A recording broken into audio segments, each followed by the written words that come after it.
Welcome and good afternoon. Um, this is the City of Bend Accessibility Advisory Committee called to order at 1:01 p.m. For an equitable experience, and I'm not always good at this, please announce your name before commenting. This helps the blind and visually impaired know who's speaking. We'll begin with a roll call and encourage each member to provide a self-description. I'll go ahead and go first. My name is Liz Woodfin, and I'm wearing a burgundy colored dress with white sleeves and bows. I'm a white hair, I'm a blonde-haired, blue-eyed white woman, and I'm happy to be here in Chambers today. Hi, I am Stephanie Haroon and Utsman Haroon. I don't know. Depends on the day. Sorry. I am a brown-haired, brown-eyed white woman with long curly brown hair. I'm in Chambers and I am wearing a white plaidish shirt. Members online? Hey, it's Carl Burnett. I am wearing glasses and headphones and a black and white plaid shirt with a goatee.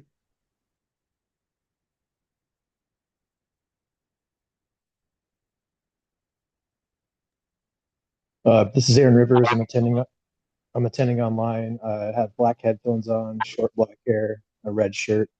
Use he, him pronouns. This is Andrew Caruana speaking. I'm attending online. I've got black shirt on, lighter tannish skin, curly, dirty blonde hair, and brown glasses.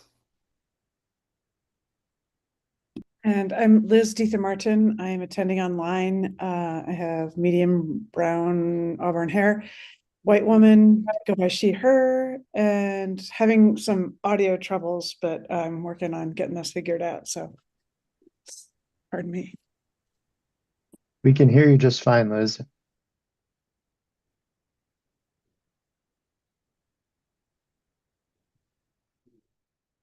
Any other members online? Welcome, Amanda. Hello, I am late. That's okay. Would you like to introduce yourself?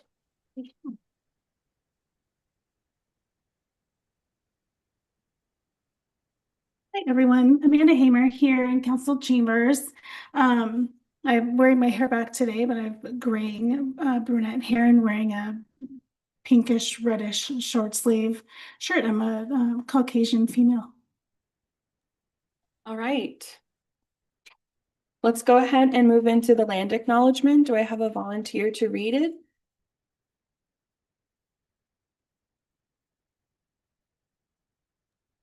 I can do it.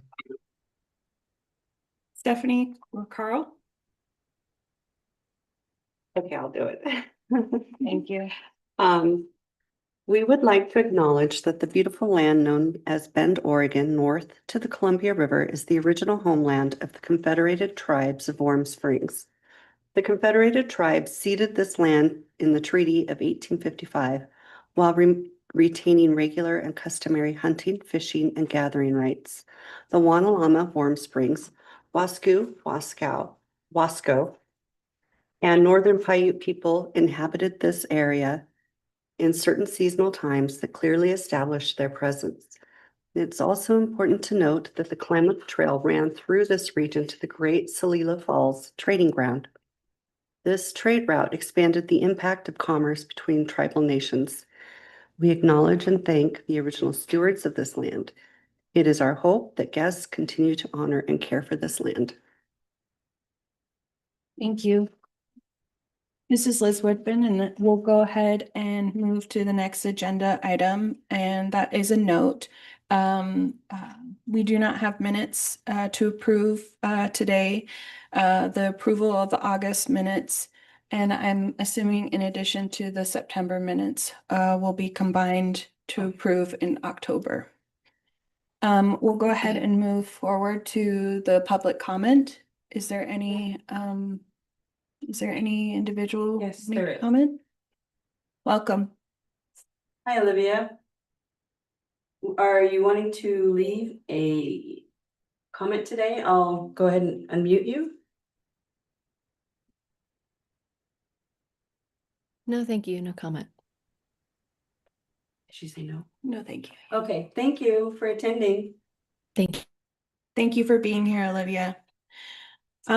We are going to shift one of the agenda items.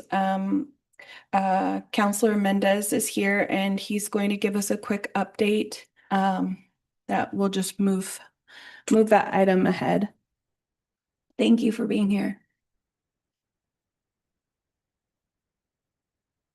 Hi, thanks so much, Liz. My name is Counselor Ariel Mendez. I'm a white man wearing a yellow and white pinstripe shirt, and I wear glasses. And I wanted to mainly address two items today. One is I wanted to share some comments on the resignation of the city's equity department manager, Andres Portela, which you may have heard of by now. I have read some of the comments online, and honestly, I was quite taken aback by some of them because the impression that I got from them is that people seem to think that maybe this represents a lack of commitment to the principle of equity or the rationale for having an equity department, and I don't think that's true.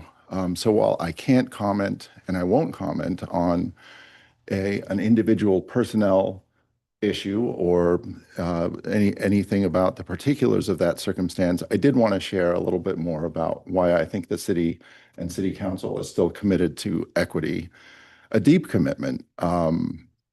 There will be a new equity leadership position that will be workshopped with the Human Rights and Equity Commission. The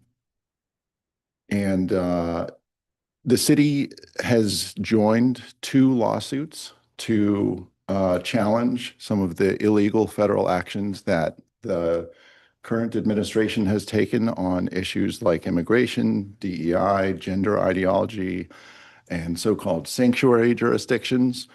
As part of our 2025-2027 council goals, we made sure that we had a conversation about how do we want to move forward in with the new realities of this administration. And we decided that we were committed to the principles that we thought were right for our community.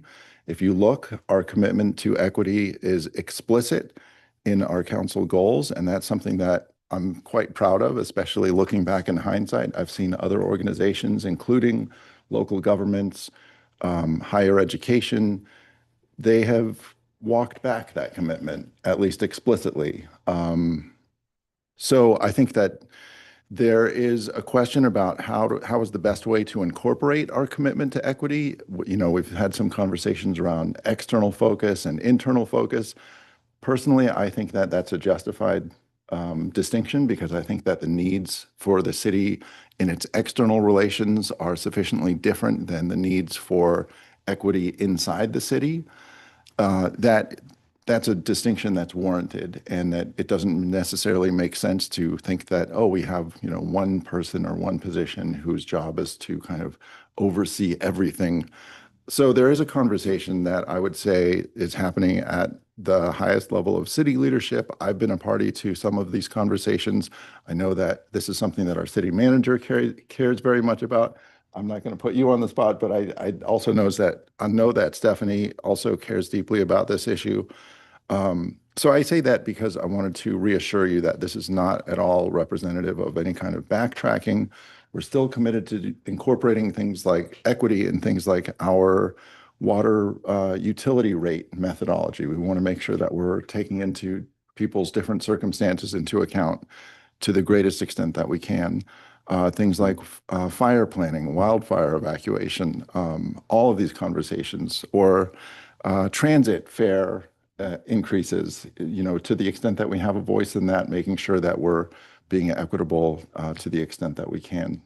So Having said all that, the second item that I wanted to share is that I was able to meet with a couple of members of committees that I'm the liaison to over the summer. We had lunch. Carl was able to join us. Thanks for joining us, Carl, along with a couple members from the Transportation Bond Oversight Committee. We had a great conversation, and I want to do it again. So if you didn't get a chance to join us last time, look for an email. I'll send out some additional meeting times and places, and I hope that you'll be able to join us because I do want to hear how things are going for you and get to know how you think about your service on this committee and if there are barriers or areas where we can focus. I think that we're doing good work, and it doesn't always come as fast as we would like. I know we had a conversation a couple of months ago about vehicles for hire, and the city attorney is expected to come back today and talk a little bit more about that. Well, it's been a couple of months, but we're going to make it substantive. So I hope that it's worthwhile, and that's all that I have to share. I do want to say thank you for accommodating my schedule. Today is the first day of the quarter for me, and I've been teaching for over a decade now, and I tell you, every single time the first day of class comes, I feel anxiety, and it's so funny because I don't think the students know, and I wouldn't expect them to. It always goes well, honestly, but then there's like another part of my brain that's like, yeah, so far. And so it, keeps me on my toes. But anyway, thank you. Of course. Thank you so much for sharing that. I was not aware of the resignation of Andreas Portatella. And so that was new information to me, and I'm feeling a little emotionally affected. I appreciate the reassurance and dedication coming from you personally and the city of Bend in efforts of making sure that our community is equitable and accessible. That is one of the prime focuses of COPAC. And I also greatly appreciate your collaboration. So thank you so much for being here and sharing your thoughts. Yeah, it's heavy stuff. I think with that, we'll go ahead and move on to the conversation about city sponsorship program. And welcome Stephanie Betteridge. Thank you so much. Thank you so much for the opportunity to join you this afternoon. I'm Stephanie Betteridge, one of the assistant city managers. I am a middle-aged white woman with brown hair, brown eyes, and an emerald green shirt. That makes me happy. Yes. So I wanted to first provide a little bit of background on the sponsorship and grant program, talk about some of the highlights from the last year, and then I have an ask of all of you. So the city's sponsorship and grant program was formalized in 2022 and offers funding to support community programs, services, and events that promote community outreach and education regarding city initiatives and council goals. There are 4 core tenets that guide this program. I'm not going to read through all of them, just touch on them at a high level, but the first is around equitable access, around equitable and accessible funding. So making sure that funds are provided to community partners in a way that ensures accessibility and fairness and enables a broad spectrum of organizations to benefit from city support. The second is around promotion of inclusive events, supporting events and programs that are aligned with the city's outreach and education goals. Those events that contribute to discrimination-free environments while fostering community cohesion and understanding. The third is around transparent application and decision process. And I will say this is something that we continue to iterate through to make sure that we are continuing to look for ways to lower barriers and increase access to these funds. And the last is responsible fund distribution. So city discretionary funds are distributed in a way that prevents the creation of reliance on city funds by community organizations. We don't want the city funds to be the only way that these events happen. So really try and position them as almost like a Kickstarter to help get some of these events and programs off of the ground. in hopes that those programs will be able to have greater self-sufficiency from a financial perspective long-term. Next slide, please. So I've been talking about events, programs, projects, and you're probably wondering, great, but what does that mean practically? So when we think about what this program supports, we have community events and then community programs and projects. So community events were previously referred to as city-sponsored events. We've shifted how we refer to these events, but at the core, they're really events that hold community-wide interest, history, and value. There are some very specific community events that are called out within the policy, and that includes a holiday parade, a 4th of July parade, a Veterans Day parade, a Juneteenth celebration, a summer pride event, and welcoming week events that we've just had over the last week. So I hope many of you were able to participate in those.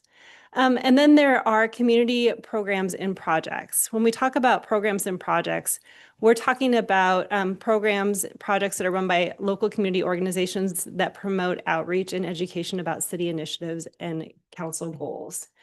We have, as this program has matured, we have moved away from sponsoring specific fundraising events. That used to be a large portion of what the applications were for. We've really been trying to focus on how do we directly fund a program or a project that makes that direct impact instead of funding a fundraiser such as a luncheon. There are some eligibility requirements for those events, programs, and projects. The first, and we've touched on this already, is to have a clear connection to council goals or city initiatives. So supporting diversity, equity, inclusion, and accessibility to our sustainability and climate resiliency goals, to transportation and housing options. So making that direct connection to council's priorities. They need to demonstrate a clear public purpose. These are public funds, and so we need to have that direct connection. It's really important that they're free and open to all community members to attend or participate. There are some events that do receive sponsorship dollars that do have a cost to attend, but if that's the case, there needs to be a sliding scale for admission, or there needs to be scholarships for those who can't afford to financially contribute to attend. And then last but certainly not least, these events cannot promote religious or political agendas and must not discriminate based on age, race, sex, sexual orientation, gender identity, marital status, disability, national origin, or any other protected class. So that's a lot about the program. Now the fun stuff. So we do an annual report for our program sponsorships and grants. I wanted to just touch on some of the highlights from this past fiscal year. So in fiscal year 24-25, there was over $160,000 contributed across our focus areas. And those focused areas included community leadership and workforce development. So events and programs really focusing on investing in community. About $35,000 went to that and range from programs such as Bend Next and Leadership Bend, programs of the Chamber, to City Club, and the Black Business Owners Development Project. There's also $58,000 that was contributed to cultural and diversity celebrations like Welcoming Week, Central Oregon Pride, Juneteenth, Lunar New Year, and Black History Month. Environmental initiatives such as Earth Day, the Youth Conservation Corps and some of their programs, Deschutes River Cleanup, and Go Clean Energy Conference. It's about $22,000.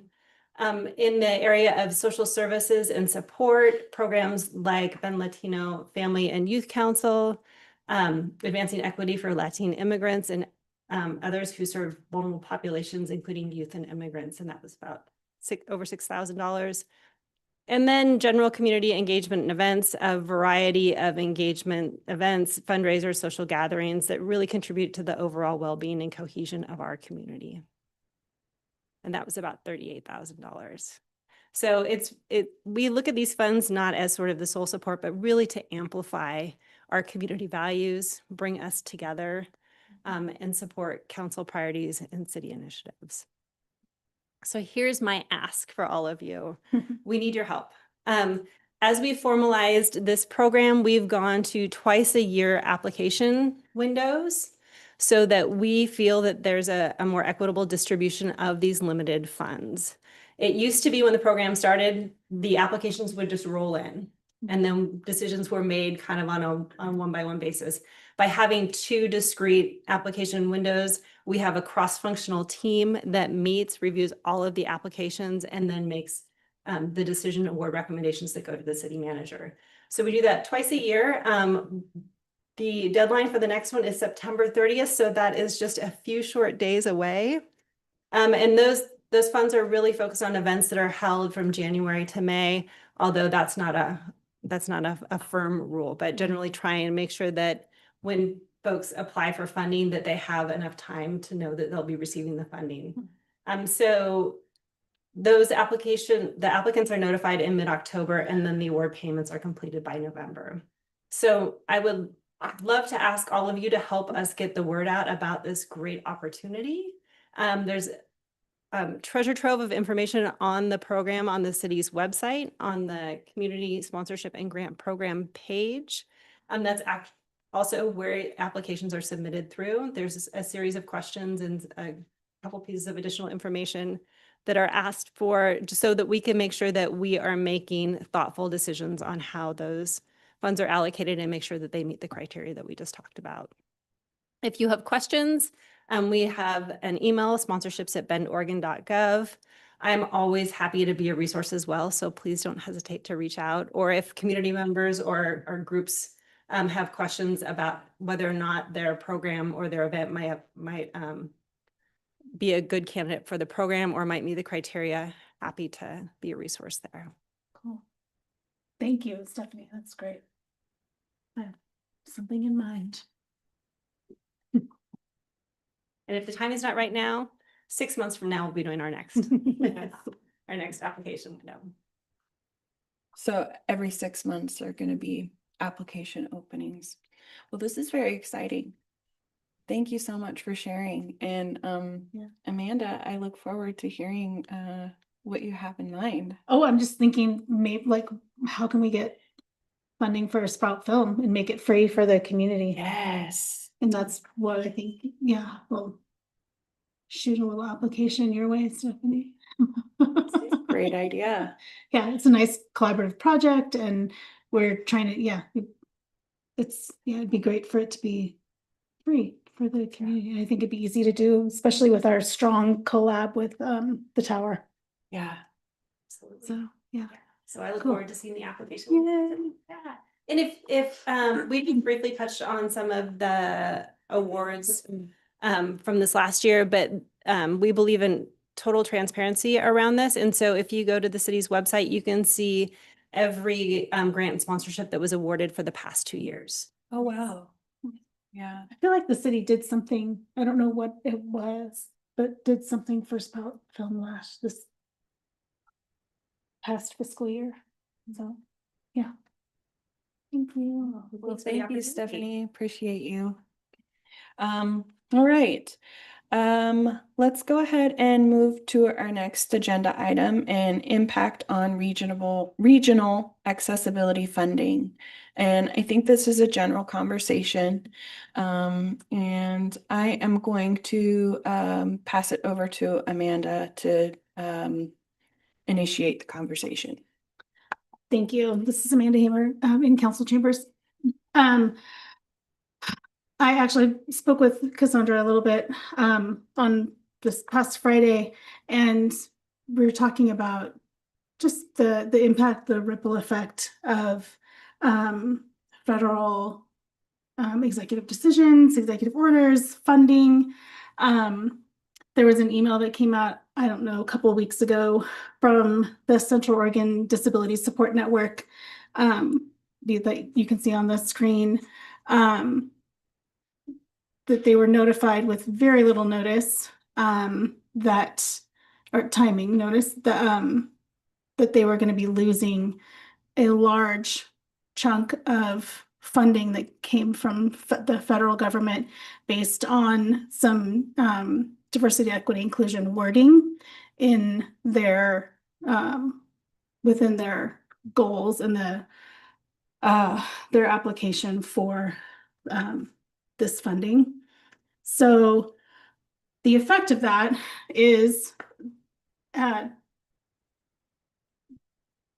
guess, I don't know, I would consider it a direct impact on individuals in our community where services will be, and actually to kind of go back a little bit, the Central Oregon Disability Support Network, it does not just serve Central Oregon, they serve multiple counties across Oregon, mostly in Eastern and Southern Oregon communities that otherwise don't have representation for and advocacy for the disability community. So the impact on those communities in particular, those rural communities, is huge. It means that services will be lost.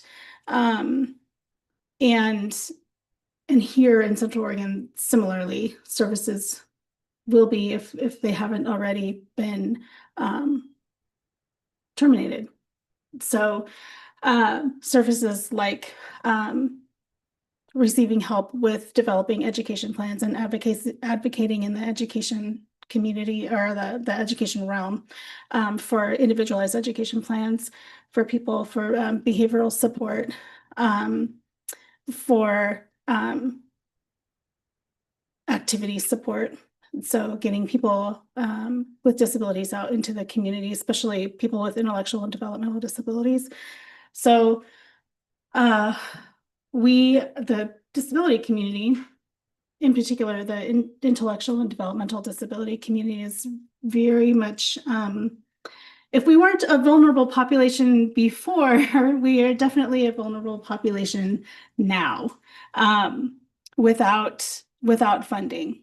So, or with extremely reduced funding. So I think now more than ever is our opportunity to work together, to collaborate.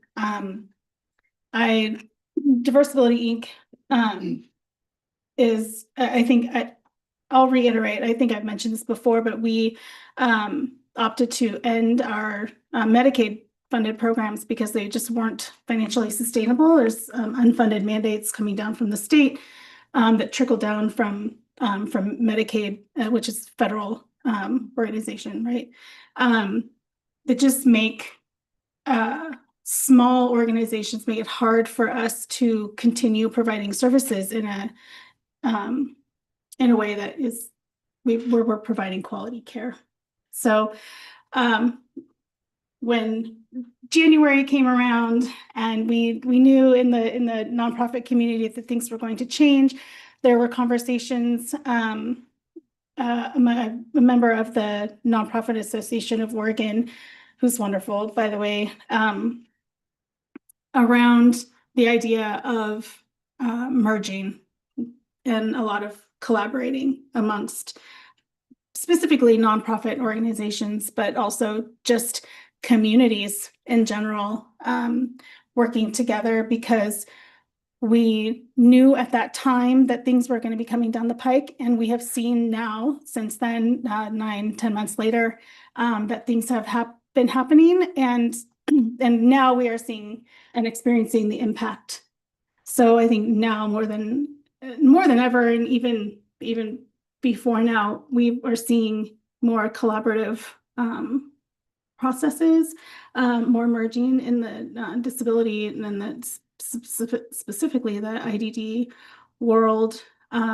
There's been at least 4 major mergers of organizations providing Medicaid services because of lack of federal support, financially and otherwise. So the fear was there early on in the year, and now we're seeing the actual impact. And one of the actual impacts, like the reality, is what's happening with CODSN and what has happened with Diversibility, where we've had to really reach out to our other Medicaid service agencies and say, look, like, we're not able to provide the service anymore.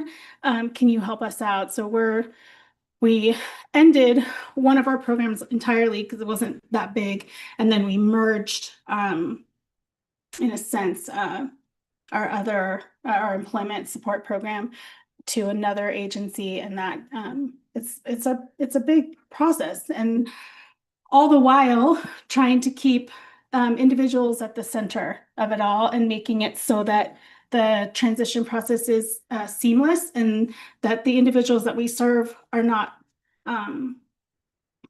feeling the awkwardness or what can be, the rough transition. So I feel like we've done a good job of that, and my hope is that we can support CODSN as they move forward, whatever that is going to look like for them, and any other organizations who are feeling similar impact.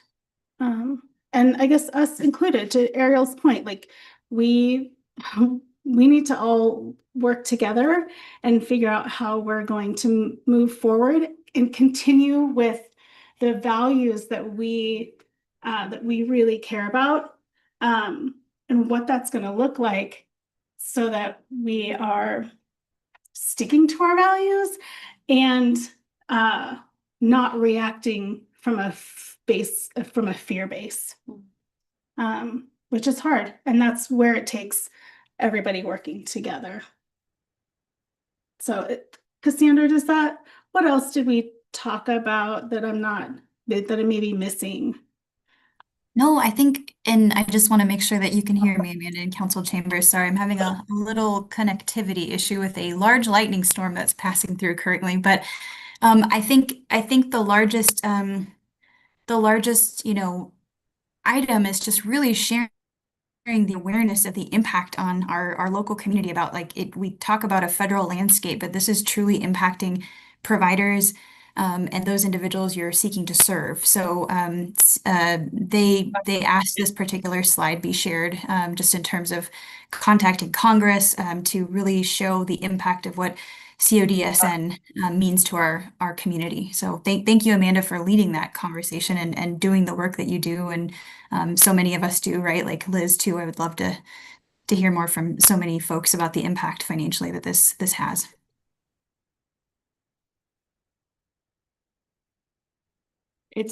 This is Liz Woodfin. This news about CODSN, I always say the CODSN, is heartbreaking. The services provided are so impactful, and they just provide a sense of security and navigation through systems that are wholly complex, and it feels kind of intentional that they're designed that way. And for families to be able to seek support from an agency provider who can hold their hand and navigate through those processes is incredibly reassuring and helpful. And so, yeah, it's very emotional. And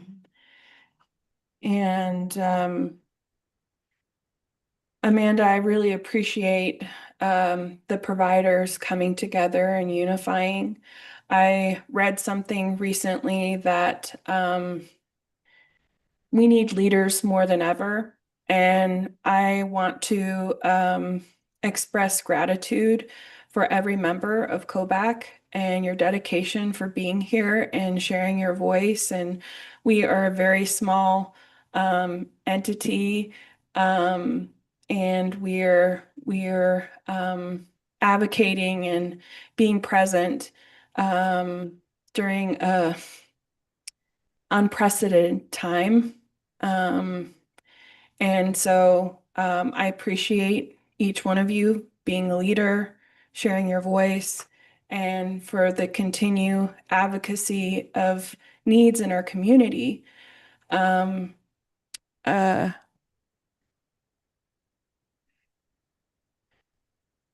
it's very heavy Um, it's very heavy. Yeah. I think Liz Yeah. is Amanda again in council. Yeah, this is, oh, Oh, are you hearing me okay? yeah, go ahead, Liz. Yeah, we hear you. Okay. So, yeah, this is Liz Deetha Martin, attending remotely. Yeah, this, is heartbreaking. And so I'm wondering, if we can put together, a letter, first of all, to start with. And then is it better to sign it as an organization and send it to our representatives who, are supportive typically? But everybody we can, they do take these things into consideration. They do appreciate, hearing from people what's going on, how things are happening. I think disability and accessibility are bipartisan issues. So I think we can reach a variety of people. But anyway, yeah, so we can sign a letter as an organization, and we can send our own letters, and, we can go to Salem. I'll drive, and talk to representatives and talk about why it's important. And all we can do is just keep talking, you know. Thank you, Liz. Amanda, did you have some follow-up thoughts that you wanted to share?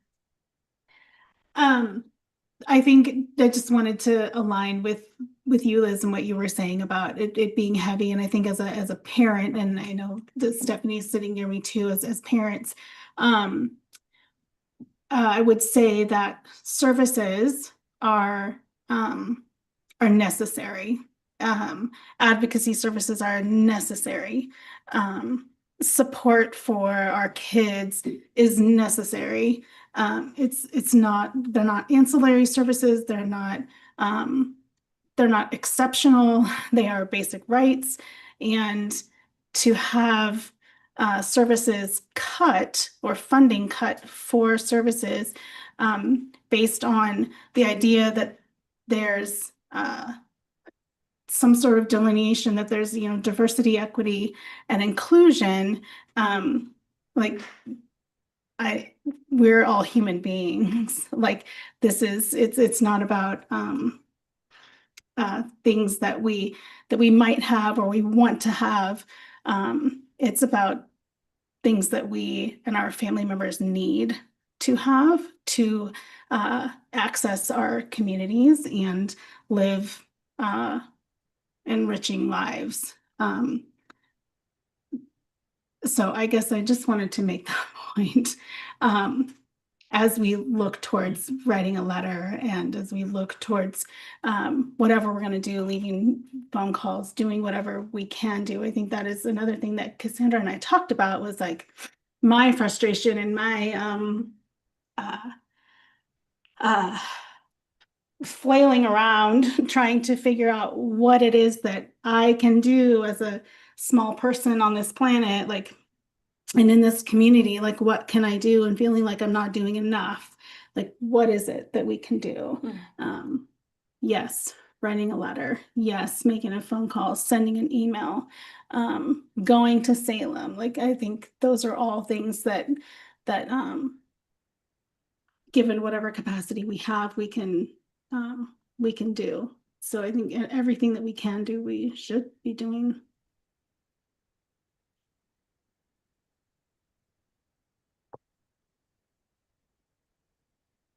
This is Liz Woodbin. This topic is pretty somber, and I want to leave it with a sense of hope. And I agree. I feel like we certainly can make phone calls to our representatives.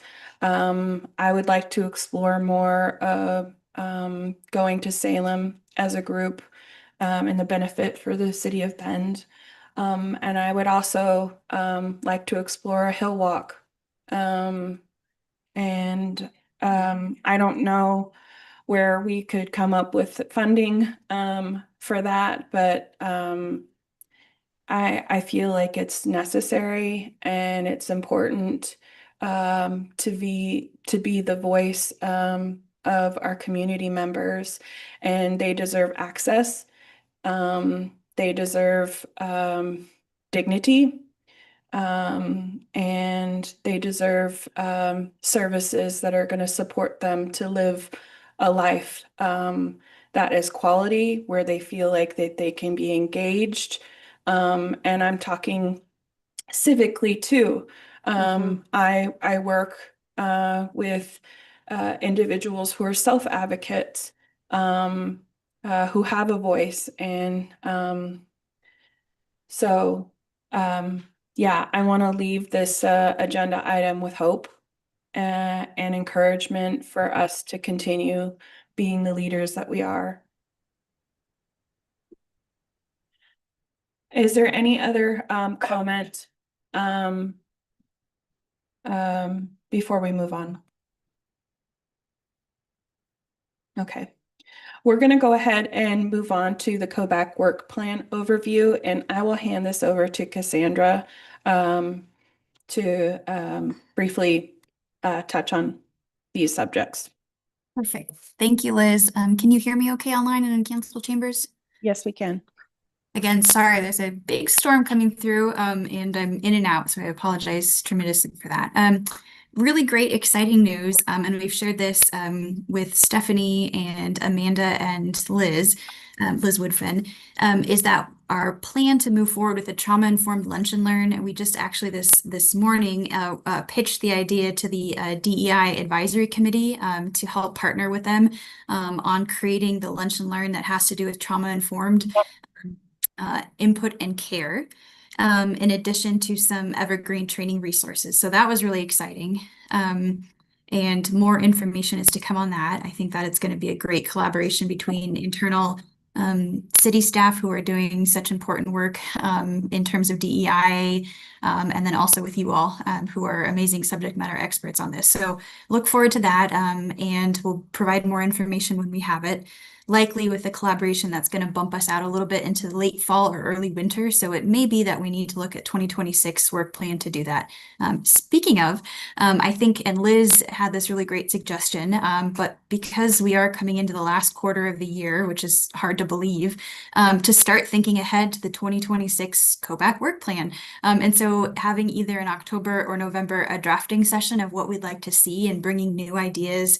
I think that each year our work plan gets like clearer. We have really nice objectives, and we have a great body of work of achievement, both in letter writing and in community input, community advocacy that we've done. And so I'd like to see us build even more in 2026. So thanks, Liz, for that suggestion. I believe John Heelan was part of that as well. So we'll look forward to that. So start corralling your ideas, the things you want to see COBAC really dive into, the ways that we can impact community and the things that we can do together. I'm excited for that. And then finally, I think that given the timeline of where we are, that a spring 2026 community mixer or maybe early 2026 would be appropriate. And I think that to go to Amanda's, thank you, Amanda, and so many of you for sharing, Liz, for sharing the impact on community when we talk about these federal grant funds being rescinded and canceled. I think that now more than ever, as Amanda shared, we need each other. We need to be in community with each other to find different ways, maybe mutual aid of working together during this time when funds are so tight, resources are so limited, and capacity is limited as well. So I think that this mixer would serve as that kind of place for us to come together and really think about things, and be with each other and talk about potential, procedures that we can move through and good work that we do together. And I think just as Whitney shared, I love that always just being together in an unstructured way, I think allows for the creation of really good conversations, important conversations, and just collaboration with our colleagues. So Liz, with that, I turn it back to you. Those are the big items for our work plan, but really looking forward to the leadership and moving the 2026 work plan up ahead. So yes, thank you. Terrific. Thank you so much, Cassandra. All right, we're going to go ahead and move into the COBAC roundtable. What's the news?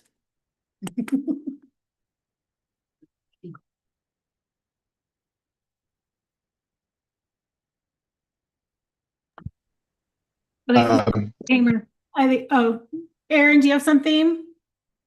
Oh, I just was going to share something that's kind of a little off topic. I read a book that was pretty applicable to people who work with or caregivers for people with disabilities. It was kind of a nice palate cleanser from the news, but I was going to share it with the group and thought it might be something other people in Kovac might get some use out of it too. The book's called The Molecule of Lore, and it's just about how dopamine works. And then there's some specific things about how that applies to individuals with intellectual disabilities. And I thought as a parent and somebody who has to be around people with disabilities, it's pretty useful, and like it's kind of the nuts and bolts of how neurotransmitters work. But I thought there was some pretty useful things to apply, and it was something positive to learn. It's been a pretty bad news month, so it's nice to have something positive and some way to improve as a caregiver. So I just thought I'd share that. This is Liz Woodfin. Thank you so much for sharing that, Aaron. I'll have to look into that book. Sounds good. Amanda? Yeah, so I'm on the Sprout Film committee, and we have a date. It's May 8th for Sprout Film. So keep that on your calendars. More to come on that, and then oh God, there's something else.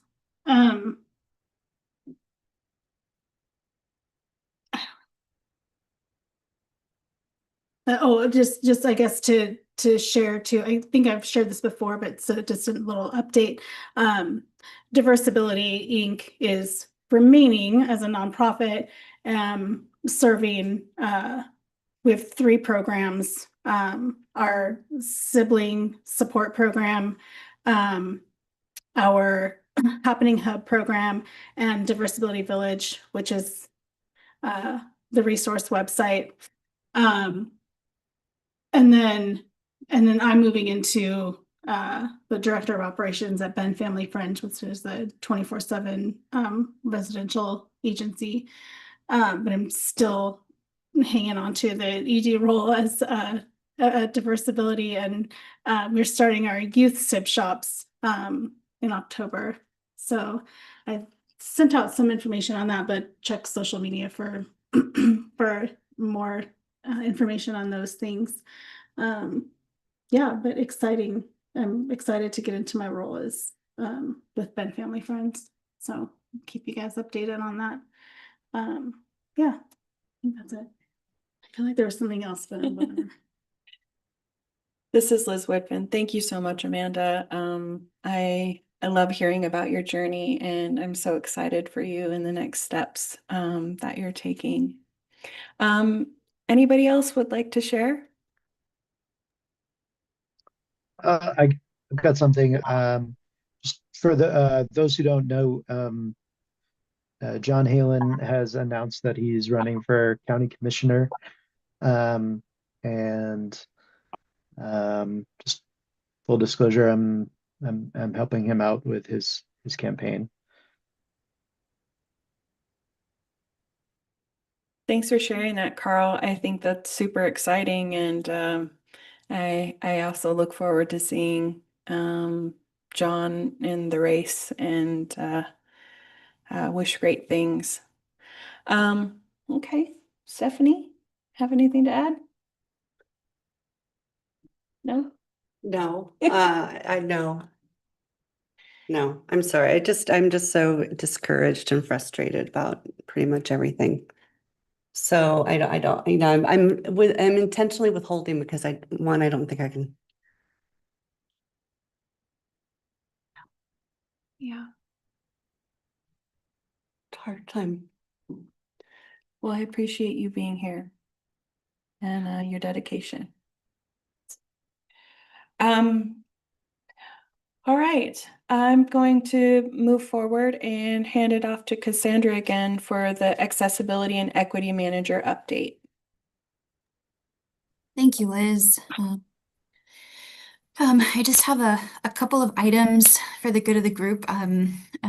Would like to remind you all that somehow it's October next month, and we have co-back elections. So if you are interested in either being nominated or running for either chair or vice chair positions, I'd love to either have a conversation with you or chat with your colleagues, whatever is best. Just want you to know that that is on the horizon somehow. So Liz, you have been a phenomenal chair, and we have so appreciated you being in the long list of fantastic leadership that we've been afforded, right? Like, thank you so much for that. And it's been such a pleasure to work with you. And we know that Derek also was in vice chair for much of the year and appreciate his efforts as well. But Liz, really extraordinary leadership, and really appreciate the perspective you've brought and the work that you do in community. I think especially informs, that very human.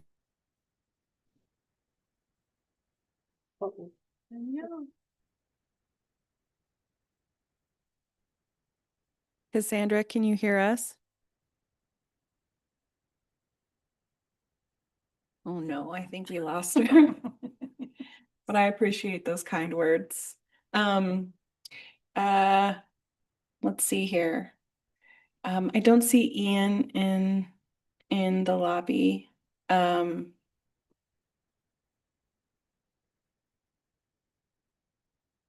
We're a little ahead of schedule Yeah, we too, are. so maybe. We are.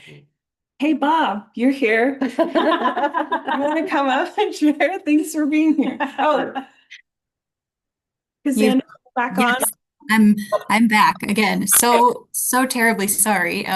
Lisa, I sent you this PowerPoint presentation if you can share it so there's some stability in an otherwise unstable world that apparently I'm calling in from, but terribly sorry to the group.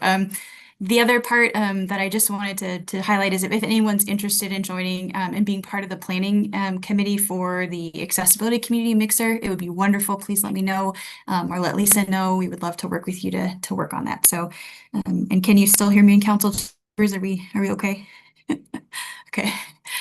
The other part that some of you I know are very much subject matter experts on is the highlight of the work that we're doing to ensure that we are compliant with the Department of Justice's final rule in terms of the technical compliance standard of WCAG.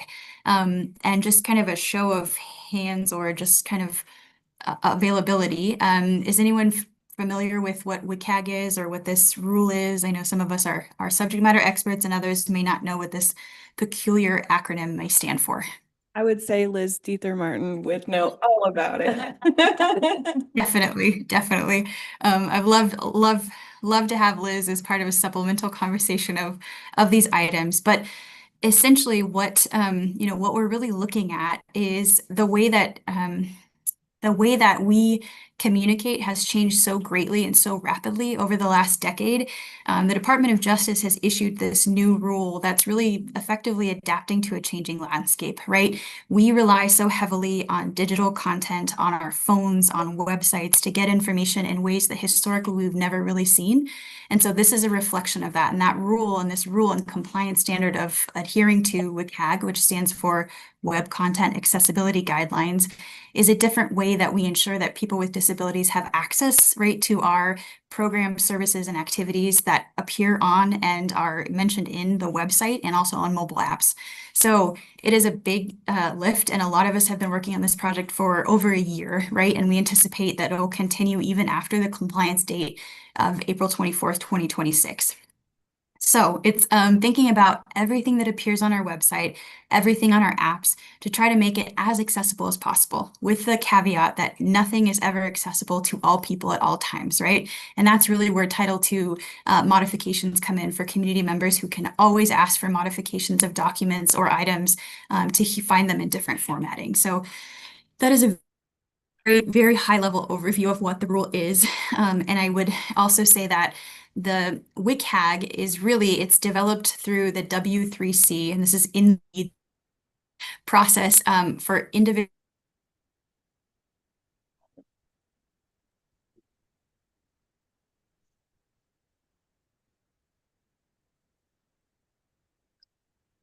Come back, Cassandra. We lost her again. That's torn. Liz, maybe you can share some of your expertise on this. I wasn't sure exactly where, she was going. I mean, the WCAG instructions, they're long and detailed and complicated, and there's a million rules, and you got to apply them to everything. So, I'm sure, the website has been, the web materials, they've been working on it, and it's close. Oh, she's back. Good. Finish your thought. I feel like Liz, you could take over from here very clearly, but You keep going. I Yeah. didn't know exactly where you were going. No, and to your point, right, when Jacob Riggle joined us last week, like so much of the work that he does is informed by WCAG and making sure that as we have this new update to our website, that these elements of WCAG that are really clearly set out are adhered to as closely as possible, right? So that is great. Liz, do you have like, I would love to know, can you provide for the group, like how does it impact your work and what do you do with WCAG just as a practical matter for the knowledge of the body? Oh gosh, that's so interesting.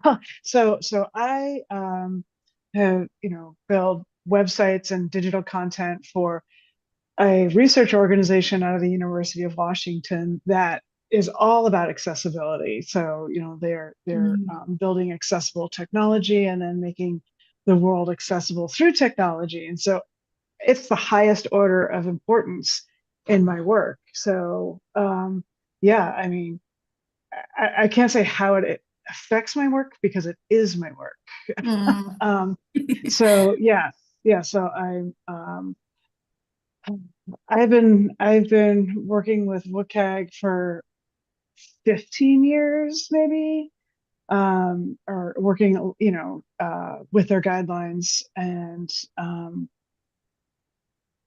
boy, what else do I need to say? I mean, it's everything. It's like, it's how content is structured. It's how content is formatted. It's like stuff in the code to help with, identify this is a heading, this is a link, this is, how a table needs to be explained, because, or other visual elements.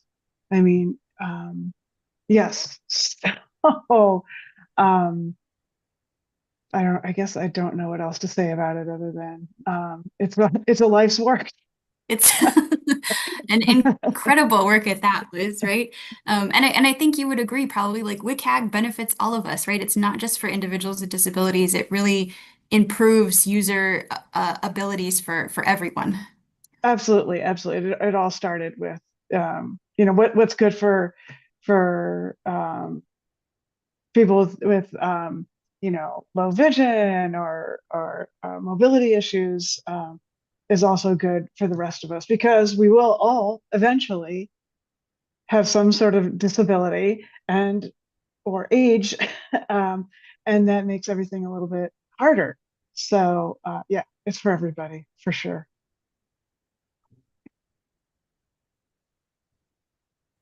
Oh, I thought we lost her for a minute. I love this conversation.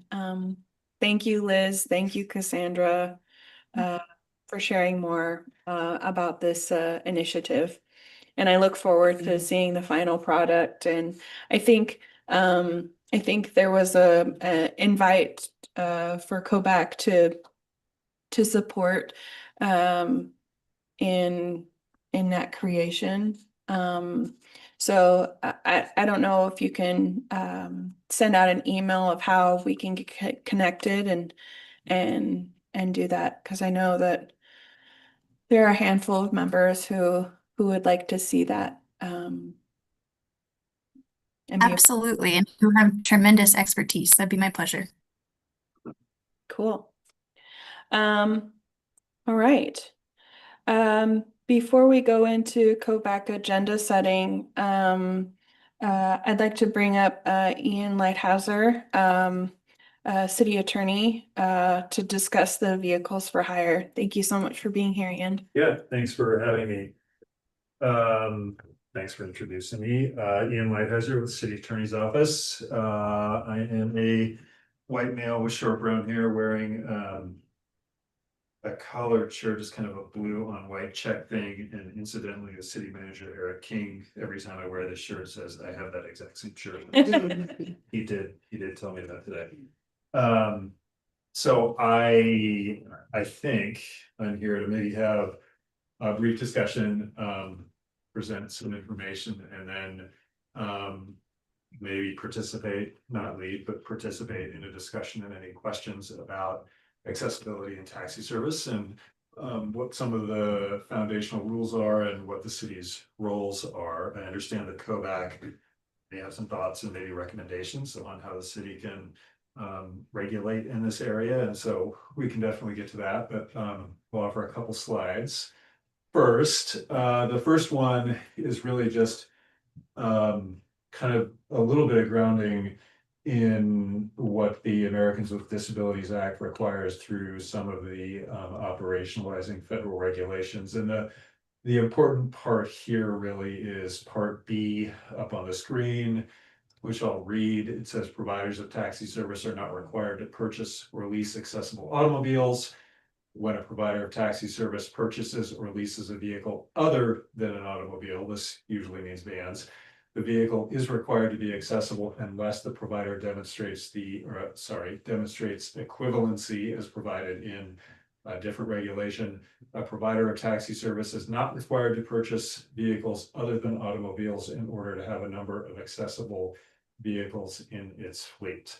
I think this is pretty self-explanatory. What it means is, I think it can be read in a couple of different ways. And I think what people sort of latch on to is the provision that says vehicles other than automobiles, which are sedans, are required to be accessible. But I think what we also need to focus on is the fact the regulations also say unless the provider demonstrates equivalency. And there is a different regulation, which I actually should have put up on the screen, should have put in the slide.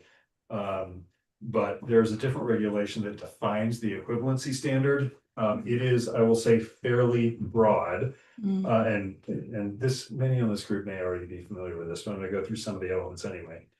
The equivalency standard can be met by showing or demonstrating the service provided to individuals has to be comparable in things like schedules, response time, fares, geographic area of service, hours and days of service, availability of information, reservations capability, constraints on capacity or service availability, and restrictions, priorities based on the trip purpose in a demand responsive system like taxis and transportation network companies. So that equivalency standard is applied to the system as a whole.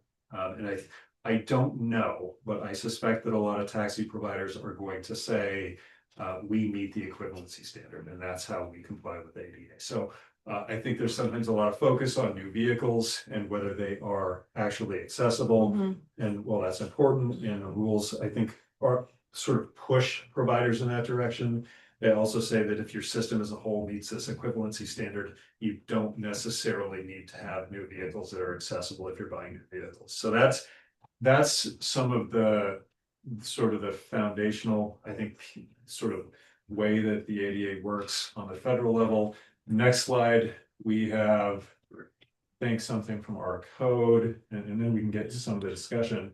But this is from City Code, and it essentially says that taxi companies, including transportation network companies like Lyft and Uber, have to provide reasonable accommodations and otherwise comply with all applicable requirements of the ADA. So my understanding is some questions have come up from KOBAC as to whether local taxi service providers are in compliance with the ADA and maybe what the city can do to sort of investigate, enforce, encourage, or move people in that direction.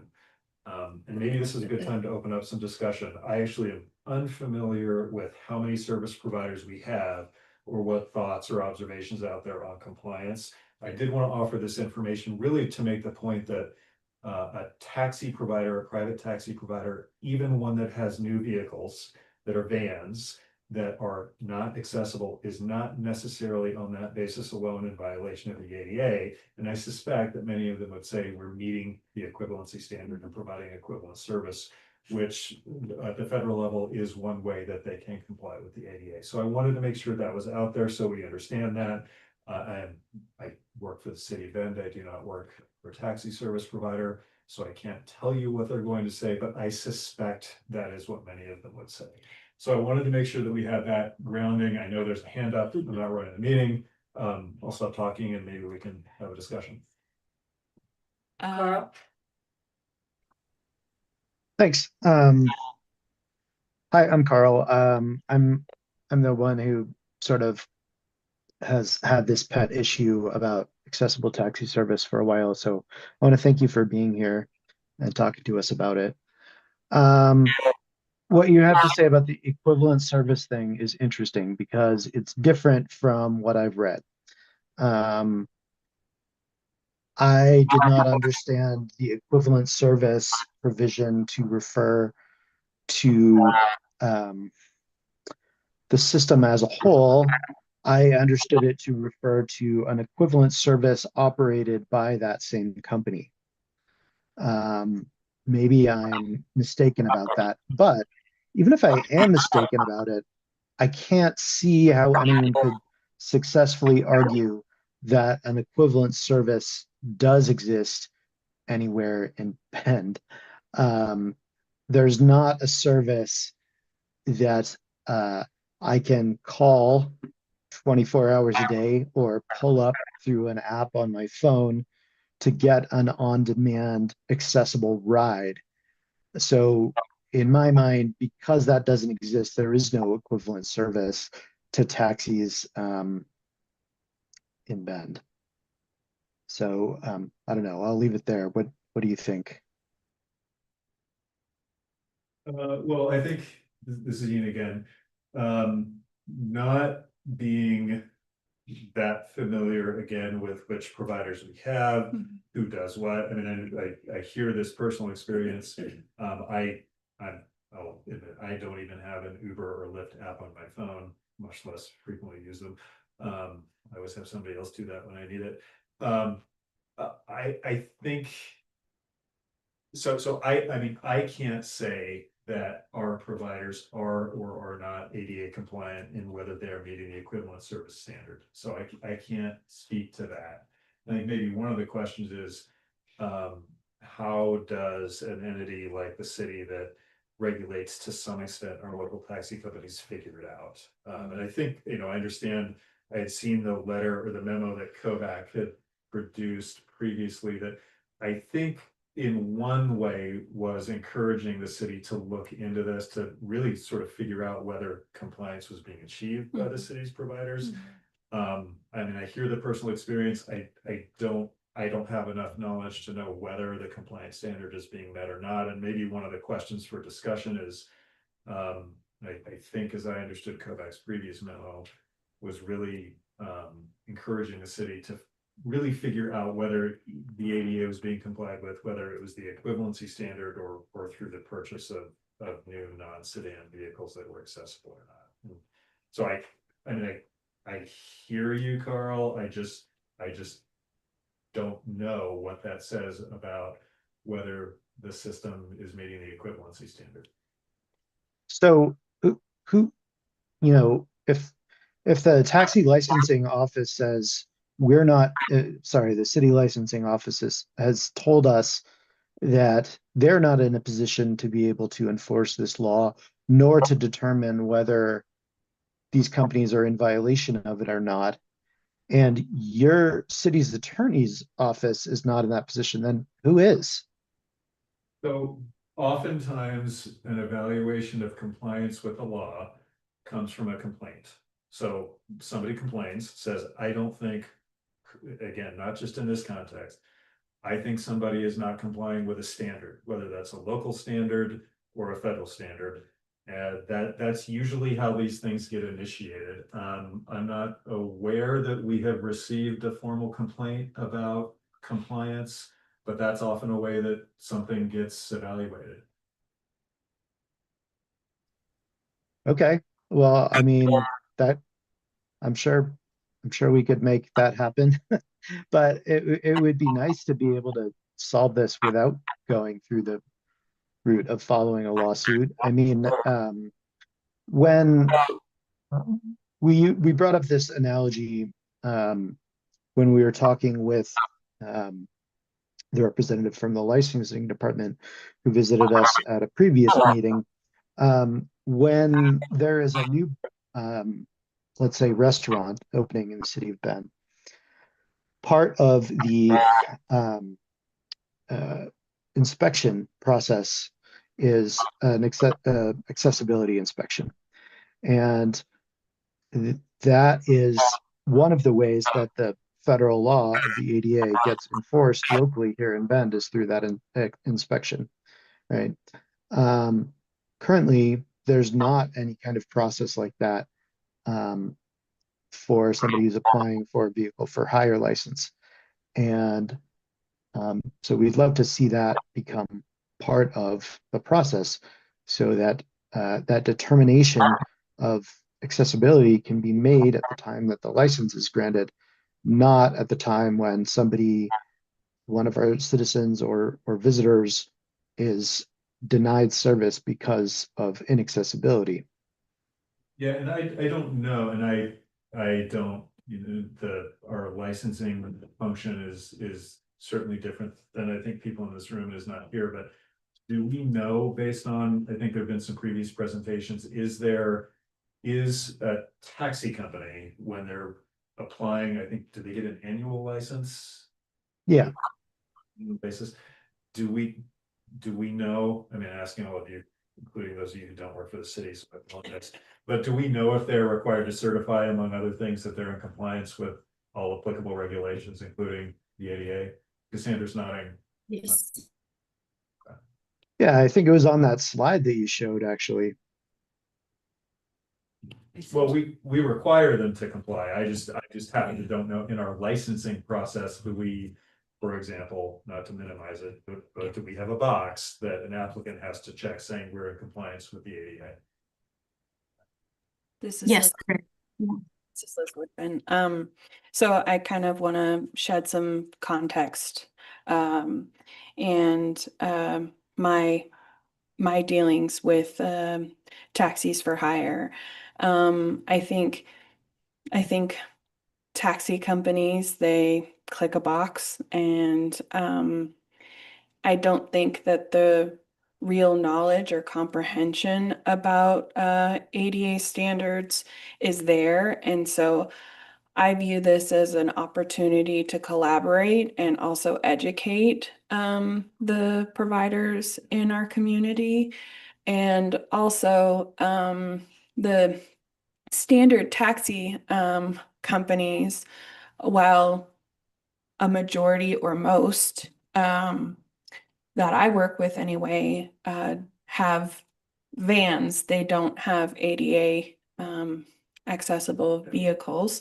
But medical shuttles do. And you can hire those medical shuttles, in a standard way, but the rates are so significantly high that it makes it inaccessible, if that makes sense. I think if we're comparing apples to apples, one of the elements of an equivalency, of meeting the equivalency standard, is comparable rates. So right. I am wondering, and I'm riffing a little bit here, but I am wondering if I could follow up. And I know somebody from our licensing division has already been here at a previous meeting. I'm wondering if I could follow up with them so I could understand a little better what we ask of an applicant for their annual license. If I'm imagining what that application could look like, there are multiple ways you can be ADA compliant. You can do it through the actual infrastructure. Mm-hmm. You can also meet the equivalency standard. Mm-hmm. It's not out of the realm of possibility for me that if I'm talking to our licensing folks, I might recommend, hey, why don't we ask them how they say they are meeting the standard? So to your point, boxes get checked. I've checked boxes when I was pretty sure I knew what the answer was. Right. And it wouldn't be unreasonable, I think, for the regulator in the city's position to at least ask the applicant, are you are you ADA compliant in your infrastructure and how you provide service? Yes. Tell us how. Through vehicles, through meeting the equivalency standard, Mm-hmm. one or the other or both. that's certainly something I could talk to our licensing folks about, because again, I think it's fair theoretically to have them at least tell us how they're meeting the standard. And I mean, maybe that doesn't do everything, but it's maybe a step in the right direction. Yeah, Definitely. that seems like a good next step. Sorry, Liz, go ahead. Yeah, this is Liz Deether Martin online. I think I would want to ask a more detailed question rather than just, are you meeting the standard? Because we don't even know if they know what the standard is. And what, like we were just talking about, you know, with websites, there's so many different disabilities to take into account. I mean, okay, sure, we have, you know, a manual wheelchair, which is, you know, hard enough to load up, right? Or there's, you know, often not enough space to load one up. But if you have a very heavy power chair with, you know, oxygen and all the gizmos, that's one thing. Or if you have somebody who's low vision, or if you have somebody who is hard of hearing, or these are different, they need different things. Like if you're hard of hearing, how do you communicate? Same with low vision. Can I communicate with something that's not an app, and is the app accessible? So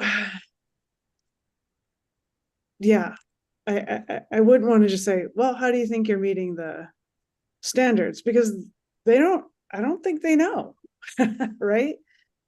I understand that. I think, you know, as I'm thinking about this, you know, KOVAC, this is a city manager committee. And so if KOVAC is thinking about recommendations to the city, I don't want to tell you what those recommendations could or should be, but I mean, I'm thinking about this and thinking about, and then I don't know all the answers, but I'm thinking about what information we gather from taxi companies when they apply for a license, and whether at least a start of assessing this issue, to me, is often getting good information and moving in the direction of asking for more as part of an application process.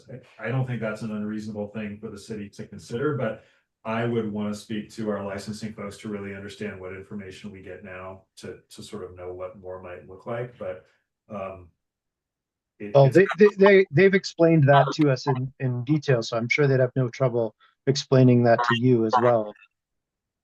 At the June 26th meeting. Okay. Yeah, but that's right in line with what we're trying to ask for, Ian, is for part of the licensing process for companies to tell us maybe not just that they are meeting the law, but how they are meeting the law in a little more specific way. For example, do you have any vehicles that are not passenger sedans? If yes, please provide a list of those vehicles and tell us which of them meet the standards for a wheelchair accessible vehicle, right? Providing that specific information should be enough to ascertain whether that company is meeting the standard or not. And by the way, I've pulled up there's something called the ADA National Network that provides fact sheets about ADA compliance, and I would love to share this link with you. It talks about the equivalent service thing.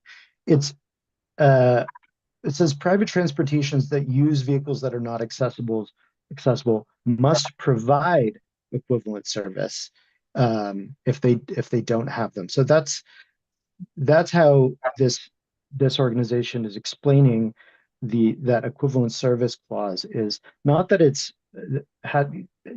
needs to exist provided by somebody else, but that entity must itself be providing equivalent service, or if it doesn't have the vehicles. So we really need to, I think, make sure that we have a clear understanding of that before we go assuming that some sort of equivalent service provision is going to let these guys off the hook for not having accessible vehicles. I mean, the equivalent service standard, I hope I didn't cause any confusion. That applies to the provider itself, but Yeah. I have always understood that to apply across their system, the system the provider applies, not sort of the ecosystem of transportation. Okay. Oh, good. I misunderstood you before. I think we're on the same page then. Yeah, but I mean, a lot of these companies are small. They don't have a whole transportation system, right? They've got, 3 taxis or 8 taxis or whatever. Well, I mean, I'm from what, yeah, I'm hearing enough actually to make me personally curious enough to follow up with our licensing folks, because I would like to know. I mean, I think there could be a frontier where we're asking, not legally too much, but I think there could be a frontier where there's a balance between getting sufficient and accurate information, and there might be too much out there. I don't know what it is, but I suspect that we could consider asking for a little more information to understand and require somebody to tell us and maybe some distance towards showing us how they're complying. And again, I want to emphasize there are multiple ways to do that. Yeah. But it could be that we could ask for a little more. This is Liz Woodfin. Carl, thank you for your feedback and engagement in this conversation and topic. I would also like to piggyback on one of your points and us asking explicitly, like, does this vehicle meet the criteria to support a person who's using a wheelchair? I would also like to take that a step further in distinguishing, is that, a manual wheelchair, or is that a motorized wheelchair, to kind of tease out specifically what that vehicle is. And also, if there's a way in the licensing that they're able to take pictures of the vehicles and upload that as a part of their application to demonstrate, accuracy and accountability. All right, let's go ahead and close this agenda item. Ian, it's been a pleasure. Thank you so much for being here. Yeah, and I mean, if it's okay with all of you, I could anticipate Cassandra and I maybe connecting at a later date and maybe talking to our licensing folks, and Cassandra may know more about how our application works than I do, but maybe we could do that and come back with some information and maybe ideas. That would be really great. It sounds like a plan. All right. Let's go ahead and move on to agenda setting. Any thoughts or ideas of future agenda items?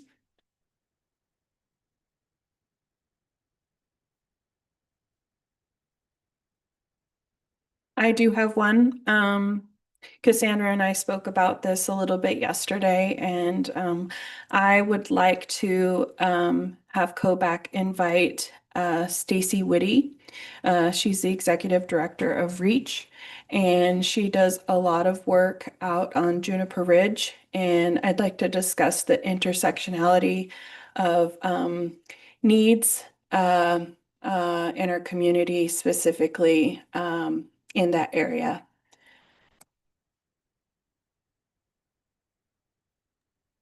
I think that's a great idea.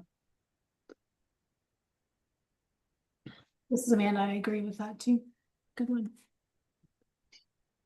I also have written down writing a letter. Oh, yes. Oh, yeah. And that was a letter to representatives, correct? I would also like to suggest COBAC discussing creating a letter template. I've seen in the past couple of years of my membership on COBAC how letters can take a really, really long time to get approved and off the ground. And so I'd like us to consider maybe creating a template that's universal and an area to just provide like maybe a paragraph of specifically what we're asking for, just to kind of move those letters along so we feel like we are voicing our recommendations and we feel like that there's more forward progress happening. This is Amanda. That's a genius idea. Should definitely do that. This is Carl. I mean, it's a nice thought, but I'm not sure that all of these letters that we have come up with are similar enough to be able to be written from a single template. Like sometimes we're trying to write to another agency within the city and just bring up an issue. Other times, our end goal is something else, something more concrete. I don't know. Maybe I'm not picturing it, but if it's possible, then I support it, I guess.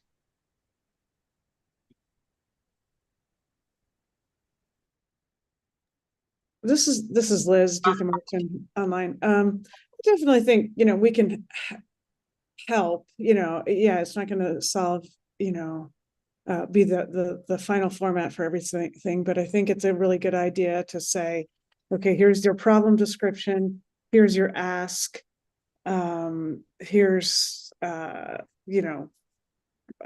who we are, and what and everything. I think there is, I'd be happy to help and see if we could come up with something that might be helpful anyway. That would be wonderful. Yeah, I think even if we could just like create like a template of of those items, so it's easier, more accessible for us to get our thoughts out and to produce those letters in a timely manner that feels effective, and not that we're waiting for so long in order for the collective to approve. Okay. Any other thoughts for agenda setting? No. Okay. The next COBAC meeting will be held October 23rd, 2025 from 1 to 2:30 p.m. I know Bob is here and I just wanted to get a quick update on fairs. So if you can give us maybe like a minute or two of your time. Heard me talk. Okay, well, this is a challenge to you, sir.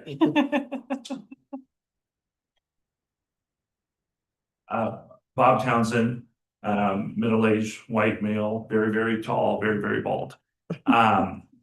Thank you for the opportunity. And again, I'll be here all the time. I'm happy to answer questions offline whenever they come up. We're still moving forward with fairs. Our board has approved it. Effective middle of January is our best estimation right now. We have a private contractor providing bus services in Bend, and they have been for the last 15 years. And we're going away from that model because of some contract compliance, some service issues. And so we want to make sure we're in full control and we can guarantee service before we start charging. There's a fine line there. And so our plan is mid to late October, November to December to begin outreach, or not outreach, but education on how the fairs will work, the discounts, how start signing people up well in advance. And so the board has given me the discretion on a soft date to make sure everything is in place. So we have a schedule to, I think it's Monday, January 12th, where we think we'll be active.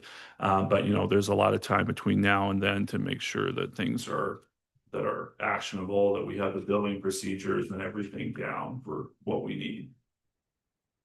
Sounds good. I did have one question, Bob. This is Liz Woodfin, by the way.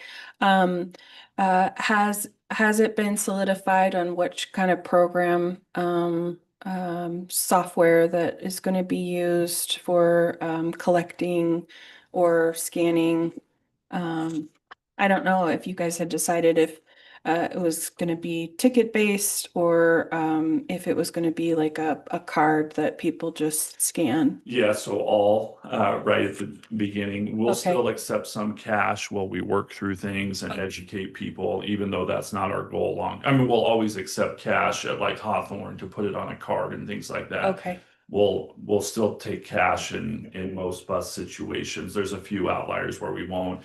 We will have a transit pass. We will have an app on a phone. It's all together. So then we have multiple different options. We'll be Okay. pushing the phone app, of course. It's easier for people. It's easier for us, but there'll be we approved the art for the transit pass card this Okay. last week. So that will be an option as well.